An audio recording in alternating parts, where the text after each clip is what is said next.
It was just a very unique opportunity that presented itself, a natural and very good fit for my particular experience, sort of an alignment of the stars, if you will. Welcome to Career Relaunch, the podcast focused on helping you overcome the challenges of making a major career change. My name is Joseph Liu, and I'm here to help you figure out the steps you can take to move on in your career and make your professional ambitions a reality. In each episode, we'll be speaking with people who have an inspiring career story to share, learning from the brave leaps they took to pursue something new, and helping you find the clarity, confidence, and courage to make your own brave decisions that improve your career and life.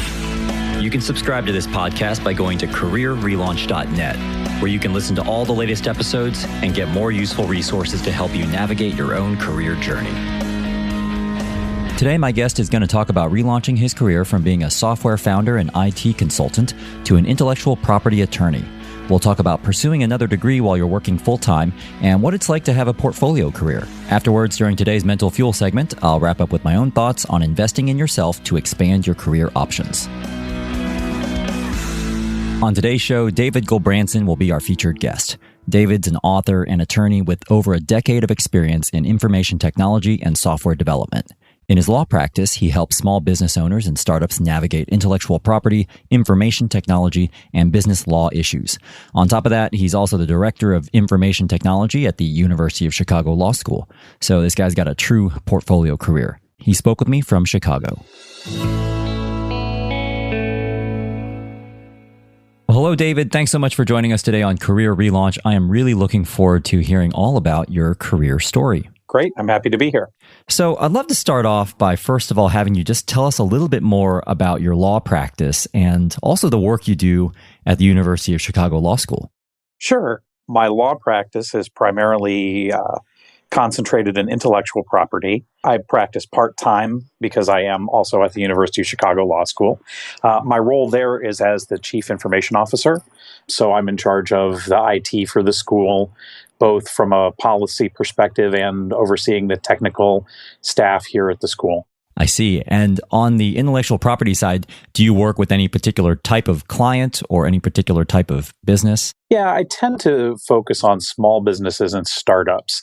I have a background in computer science and a lot of experience with startups, actually before I became an attorney.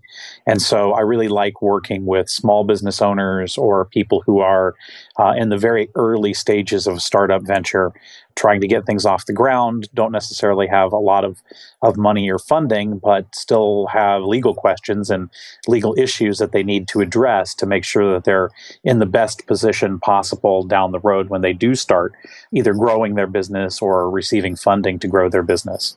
Yeah, I definitely want to come back to that because I think there's a lot of interesting tips and lessons that we can definitely learn from you. I'm actually most interested, since we are here to talk about career, in hearing a little bit more about your career trajectory. Because obviously, having a law practice and being the director of IT are two very different things. And so you've got the true portfolio career. And I'd love to go back in time and just have you take us through how you got to where you are right now. Can you explain to us what you were doing before you became an attorney when you were involved in web development? I graduated from college with a degree in computer science. And so, after that, I needed a job, and it was in the mid-90s. It was a very good time in the U.S. in the tech industry. And so I actually went to San Francisco and worked for a startup there. And after that startup was acquired, I launched another startup. And so I was mostly doing technical development work, XML, Java development. I really enjoyed working in the startup environment. I enjoyed the culture, the pace, everything about it was really great.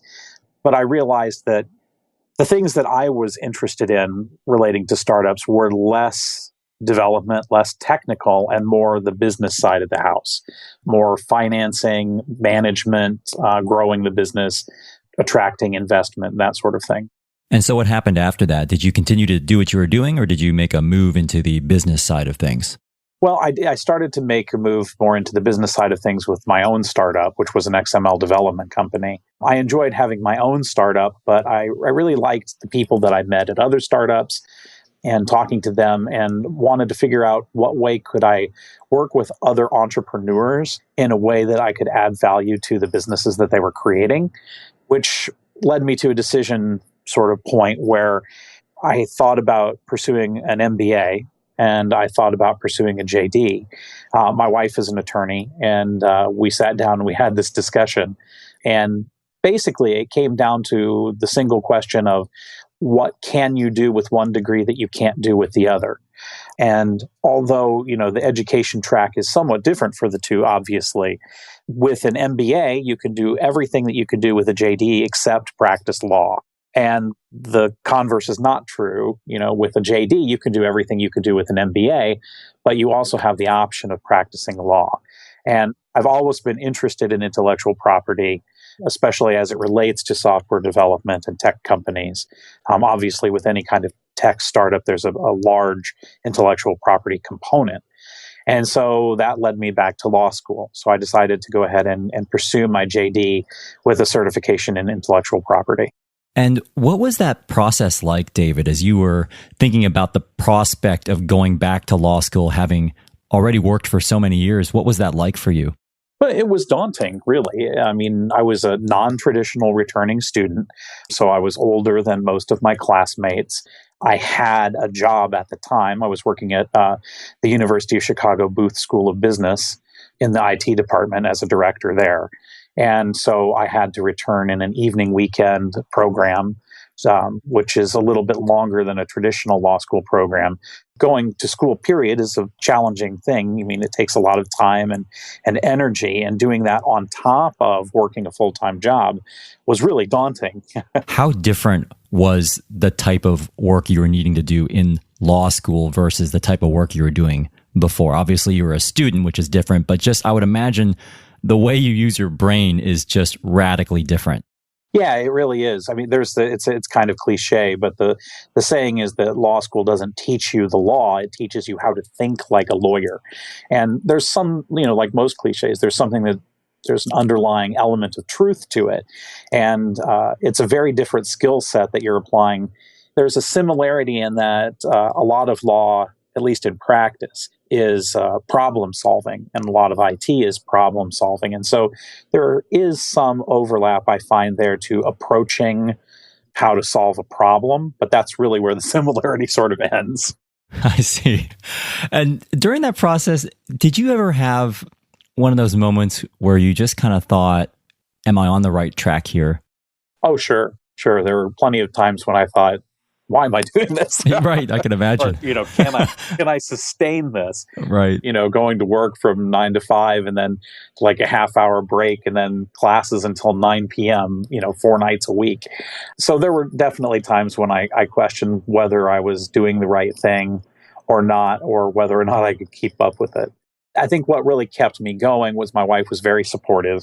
She had gone through a similar program. Not only did she understand the perspective of what I was going through as a law student because she had done it before, but she understood the additional challenge of being a non-traditional evening weekend law student, which is different than the challenges that a full-time law student faces. Could you also just take us through or just give us a glimpse into what it was like to be a slightly older student in law school? Just because I know some people I talk to, they realize that they need to go back to school to get to where they want to go. But the idea of going back as an older student is one that they struggle to reconcile. Could you just give us a glimpse into what that was like for you? Sure. I liked it for a couple of reasons. One, most of my peers when I was in law school had full-time jobs, had families, and so they understood the sacrifices that we were all making to be there. And they understood the difficulty of managing, the workload from your primary day job in addition to the workload for school. And so I think you get a lot of support from your fellow students, which is nice. And the other thing that I think is a little bit different is I knew I wanted to be there to pursue a JD. I wasn't there because of family pressure to continue in the family business. I wasn't there because I had just graduated from college and didn't know what else to do. I had a much better focus, I think, than I would have had when I was younger. Now, you had a lot of experience before in the IT industry. What happened to that part of yourself when you made the shift toward pursuing law? I focused my classes on intellectual property, on trade secrets, copyright law, patent law. And in those courses, I think having a technical background definitely helped and contributed to the subject matter, because so much of the tech industry has intellectual property as a major component. And so it was definitely helpful to have that background. I found that in those intellectual property classes, the majority of students had some kind of technical background. It wasn't necessarily computer science, but it may be that they were electrical engineers, mechanical engineers, or chemists, biologists, people that were coming from some kind of science technical background, because that's a big help when you're pursuing a career in intellectual property law. What's interesting as I'm listening to your story here, David, is that you seemed to have this very strong clarity. I know you mentioned there were some doubts along the way, but you seemed very certain of where you were headed and what you wanted to do. How did you get that clarity? Because I talk to a lot of people who, when they're thinking about making a change, one of the biggest fears is knowing whether or not that's the right move, and the fear that they're going to end up in a situation that maybe isn't any better than where they were before. How did you amass that or cultivate that clarity? Part of that is that I frequently experiment with other things. I mean, I pursue lots of hobbies in my spare time. And so I've explored different options along the ways. I have in addition to my background in computer science, I have a background in theater. I saw that. You have a dual degree in computer science and theater, yeah. Yeah, my undergraduate degree. I did scenic design. I was a designer, not an actor. And so I pursued that for a while. I actually, for a while after college, had my own production company that did video production. And I explored that career option. It didn't work out. It turned out not to be for me. But at least for me, I had to go through a period of trying different things and not being afraid to fail. It's hard. I think everybody is afraid to fail. And I was certainly afraid to fail, but I did fail. I had startups that didn't pan out. That teaches you some valuable lessons, I think, about your interests, where they lie, what you're capable of. And I hate to say I recommend everyone fail. Right. It sounds weird to say that, but I do, because I think that one of the best lessons that I learned from failing in a startup environment is the lesson that it's okay and life goes on and you can pick yourself up, dust yourself off, and try something else. And the world doesn't stop.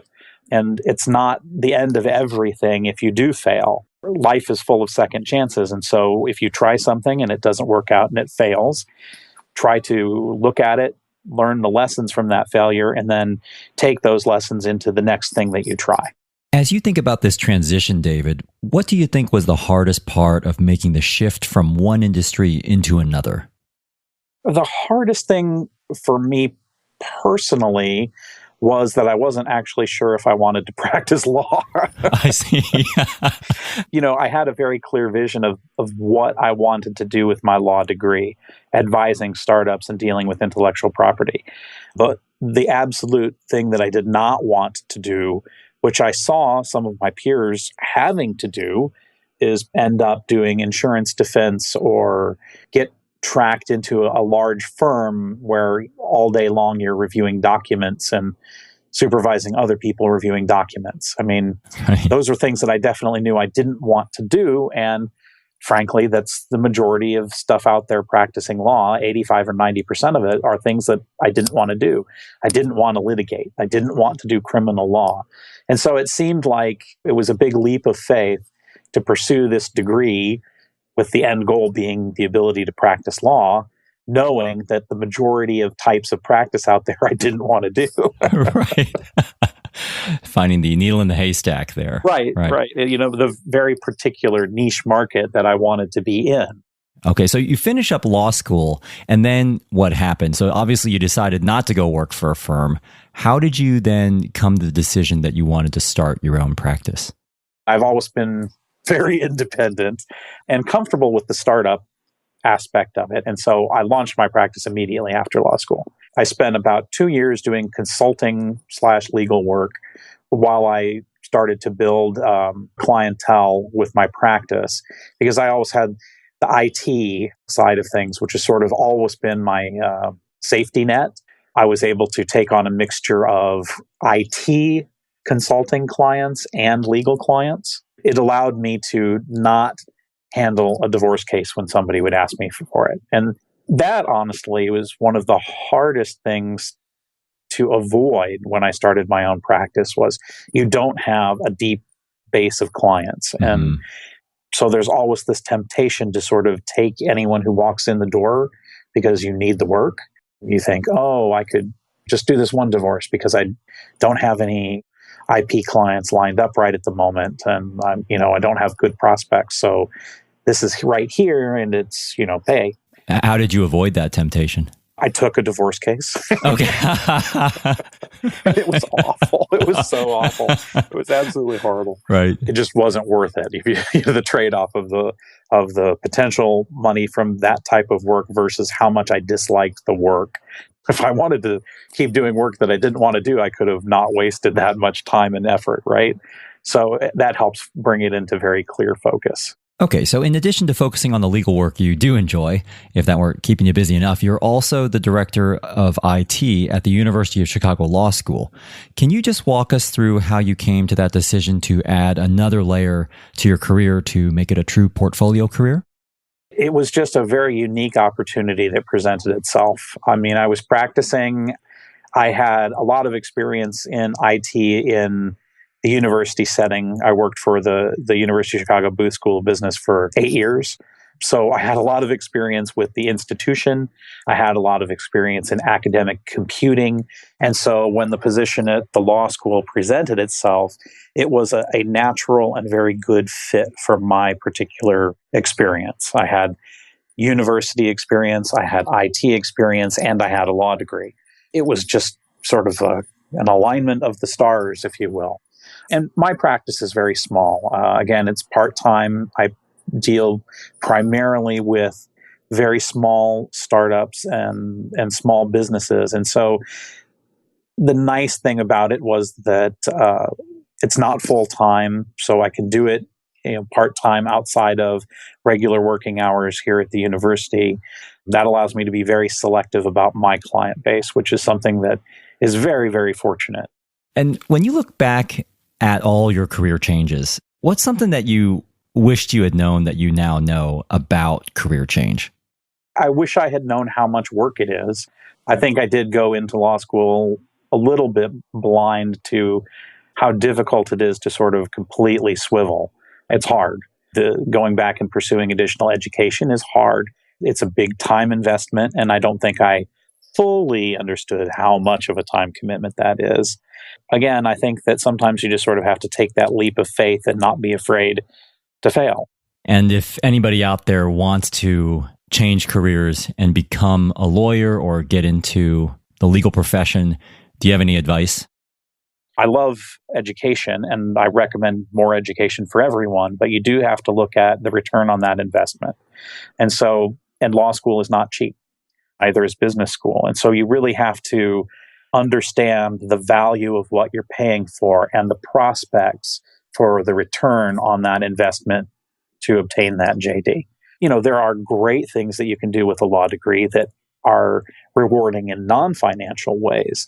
I know a number of students people that I went to law school with who are working in public interest, who are working in immigration law and who are not getting rich doing it, but are really, really making a difference in people's lives. And so there are non-monetary returns that you have to weigh into that calculation. Now, I can't let you go without talking a little bit about your expertise, which is intellectual property. You have any intellectual property tips for small business owners, whether it's just a common pitfall that comes up that you deal with or just a general piece of advice that you think is helpful to share? Two things that I see happen a lot are patent law and trademark law. In patent law, the number one thing that comes up is, hey, I have this great idea. I've been selling this product for a couple of years, and now I want to see about getting it patented. Well, there's a statutory 1-year bar on patents once you've started selling your product. So if you have a physical invention, or if you have a process that you think is very unique, any kind of invention like that that you think may be patentable, talk to a patent attorney or a patent agent as quickly as possible. End up saving yourself money in the long run by spending a little bit of money up front to figure out whether or not you have a patent. The other mistake that I see people make is with relation to trademarks, and that is, hey, I launched this great product and, it's going, or this great company, and it's going really great, and I'm selling it. And then I just got this letter from this other company that says that I'm infringing their trademark. What is this?